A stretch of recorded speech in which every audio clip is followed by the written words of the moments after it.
ঝমঝম করে চারিদিকে বৃষ্টি পড়ছে, মানে কলকাতার একটা ভীষণ সুন্দর একটা রূপ।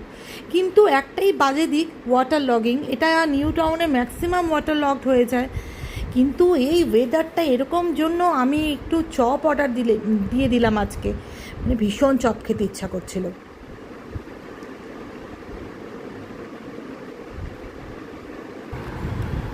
এই আমি খাচ্ছি গো, একটু মোচার chop আনিয়েছি।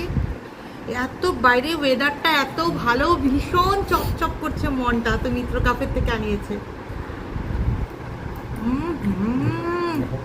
Two good, too good.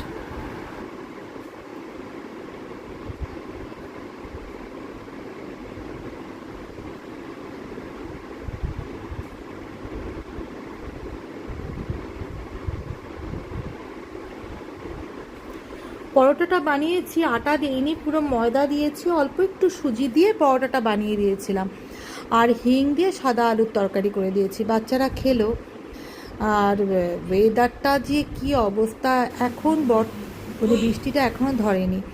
আমি আর ভাস্কর কি করবো, একটু রোস্টেড মাখানাই খাই আজকে। তো মানে ফলেরও অনেক রেস্ট্রিকশন হয়ে যাবে। আর সামান্য অল্প একটু ঘি দিয়ে একটু মাখানা রোস্ট করলাম, সামান্য ঘি দিয়ে, মানে চামচের ডগায় ঘি দিয়েছি। আর একটু সন্ধ্যব লবণ দিলাম, না হলে না মাখানাটা ভালো লাগে না খেতে। আর একটু গোলমরিচও দিয়েছি, মাখানাটা খেলাম। আমাদের লাঞ্চ তো আজকে সব ফল। আজকের দিনটা আর বেশি কথা বলবো না, বেশি কথা বললেই আমি টায়ার্ড হয়ে যাব। তোমাদের সাথে পরে আরেকদিন আমার অনেক গল্প হবে। তোমরা সবাই ভালো থেকো, বৃষ্টিকে ভীষণভাবে এনজয় করো, সুস্থ থাকো, ঠান্ডা লাগিও না। টাটা।